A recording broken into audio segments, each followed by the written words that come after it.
What's up, everybody? It's the Wolfman 907 coming at you with a brand new episode. Today I wanted to talk about something that's very dear and sensitive to my heart. PTSD, post-traumatic stress syndrome. PTSD is something that for those who have it, they're afraid. They're afraid to discuss it. They're afraid to bring it up because of the stigma that comes with it. They hide it from their loved ones, family, friends, from everybody. When it comes to obtaining employment, it's always a difficult mountain to climb, again, because of the stigma. People have to choose whether they'll omit that information or not. PTSD will have a dramatic effect on your love life, as well as your close relationship with family and friends. And like many things in life, if you don't tackle it head on, it can destroy you. I am not discussing this as someone who reads about PTSD or has friends who has PTSD. No, I'm talking to you as someone who actually has it himself. So this is not something that I read in just a book. I have struggled with PTSD for well over 5 years now, and there's not a day that goes by where I don't see its ugly head trying to surface itself and conquer my day. Now, I'm not going to stand here and say that I beat it every day. I have a lot of wins in my column, but I also have a lot of defeats. And I wanted to discuss some of my coping techniques on how I overcome my PTSD and how I'm able to survive in the community today, as well as have healthy relationships with the people that are in my circle. The first thing that I did was I had to admit that I had PTSD, and I want to encourage, I really do, anyone who is listening to this, I want to encourage you, if you're not admitting that you have it, you need to come to grips with that. Because if you can't admit and recognize the demon in front of you, then there's no way of conquering and beating it. With that said, some of the coping techniques that I've implemented that have worked for me, and these don't go in any necessary order, but diet was definitely one of them. I found that when I did not have control of my diet and I was just eating everything and anything, I went south fast. As much as I enjoyed hamburgers and pizza and ho-hos and all that other good stuff, I had to put a lot of that on pause. I was gaining weight. I was getting lazy. I found myself withdrawing. I lost a lot of confidence because of how of my appearance. And I just had no energy.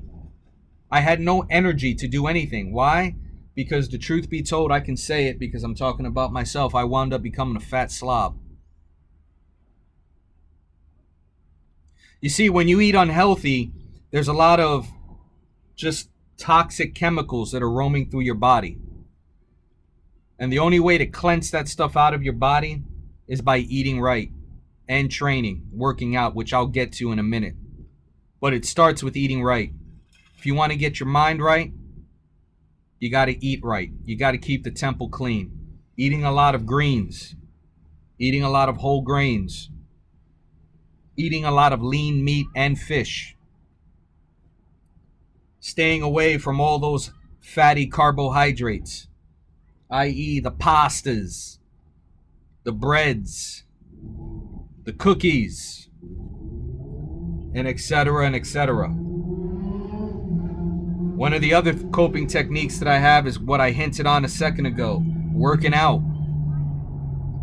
I know working out is not on the top of the list for many people out there, but it needs to be. Doesn't mean you need to train 2 hours like you're some professional bodybuilder, but you got to train at least 45 minutes a day, 4 times a week at the bare minimum. Shoot for 5 if you can. I know for me, I enjoy working out. So for me, like I said, I do my weight training and I run as well for about 20 minutes. I've got to do it. So when you combine the eating right and working out, that's a healthy recipe for success. You start losing weight. You start feeling better about yourself. You start gaining confidence. You start seeing that fat shedding away and you're like, whoa, hold up. I'm starting to look good there. You'll want to go out. and flaunt the stuff. Even if you may not say that publicly, subliminally in the head, you're thinking, damn, I look good. I kind of want to strut the stuff a little bit. And it's okay to think that way. Another technique that I use to help me, and this may sound like a no-brainer, but you need to find things that you enjoy. You really do. If you can't, if you're coming up with some, writer's block in your head, just sit down for a minute, take a breath, create a list of things that you enjoy. Just write down some stuff on a pad and paper or on your iPhone. Compile a list of things that you enjoy and start doing them. A personal example, for me, things that I enjoyed immediately, I compiled my list. The first 3 things that came to my head: working out, playing video games, going to the beach. So I kept it real Barney level simple for me. I said, you know what? Those are 3 things that I'm going to do. And I do them on a religious basis. I go to the beach at least 3 times a week. I'm working out 5 days a week. Video games, if not every day, every other day. These are things that I enjoy. As well as, one that's very important, is talking to loved ones. I talk to my wife. I make sure that I have meaningful conversation with her every day. Now I know some of you are saying, well, I have PTSD and I like the beach, but I don't like crowds. Guess what? I'm in the same boat. I absolutely hate crowds.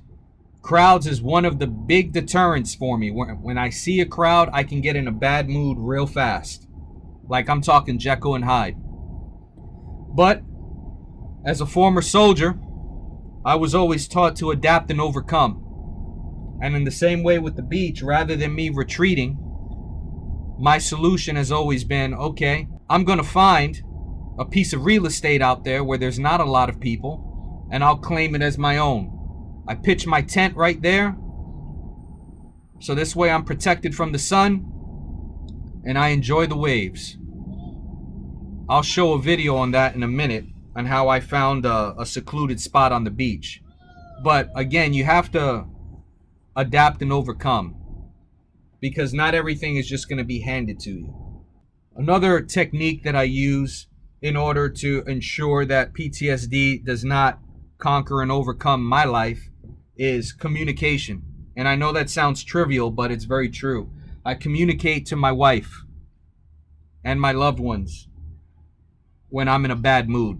I tell them straight up, look, I'm irritable today. I just want you to know my mind is not right. That doesn't mean I'm going to let it beat me, but what I am requesting is a little bit of space right now so I can get myself right.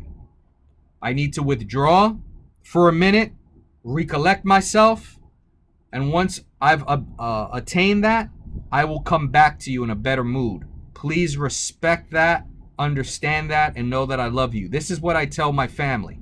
This is what I tell my wife. And I'm very thankful because she understands and she gives me all the space that I need. So I'll retreat for an hour or 2. Sometimes it takes a little bit longer than that, I'll be honest. But I always do wind up coming back to her with the right mindset. I wind up giving her a big embrace, a kiss, I tell her I love her, and then we proceed like business as usual. No hard feelings. Now, I'm very fortunate where I have a wife who's understanding like that. I know not everyone thinks and behaves that way, and that's where it leads to another thing I want to bring up. Another coping technique. Not so much for you, but for your significant other. If they're ignorant on what PTSD is, on how, and as well as how it is a constant battle every day in a person's life, then I encourage you to inform them delicately as possible to do some research on it. Or maybe you purchase a book or gather information online and print it out and leave it in the house. So as indirectly informing them, hey, look into this. That's a possible solution as well. But ultimately, what needs to be accomplished is the other side needs to have some form of understanding on what PTSD is. Because like I said, a lot of people just view it and say, oh, this person has PTSD. So what does that mean? That means they're frail. That means that they're irritable. It means that they're grouchy. That means that they can flip out on the drop of a dime. And that's not necessarily true. Communication and understanding is vital in this. Finding things that you enjoy is vital. Eating right and training is vital. I keep it real Barney level simple, and I had to do this video because a friend of mine put on his Facebook the other day, and it broke my heart. First thing I saw in the morning as I was drinking my coffee, that the suicide rate is not really dropping among soldiers who have PTSD. And as a fellow brother in arms, I wanted to create this video to help whoever's out there that's listening. Now you'll notice in my video, I never said anything about medication. That's because I'm not a proponent of medication. If that's an avenue you want to pursue, by all means, go for it. I'm not going to fully knock it. I just don't like medication. I view it as a crutch, and it's a temporary solution. It's like putting a Band-Aid on. However, that doesn't mean that that's fact. That's just my opinion. But there are plenty of medications that are out there. I mean, the obvious ones, the Zoloft, the Paxil. There's a whole bunch. Like I said, I do not personally take them, but I'm just reluctant on medication. Always have, I always will be. But in closing, I wanted to put a video of me on the beach, and I just want you to hear the sounds. Because, again, being on the beach for me is very tranquil, and it just puts me in the right frame of mind. Something about that sound calms me. So, again, if there's anyone out there that has any other information that can assist and help the people that are listening, feel free to put something down in the comment section. If you want to reach out to me as well, my email is in the link. Thank you for listening. If you enjoyed what you heard, please click on the like and subscribe button. Wolfman907 out. Till the next episode. Peace.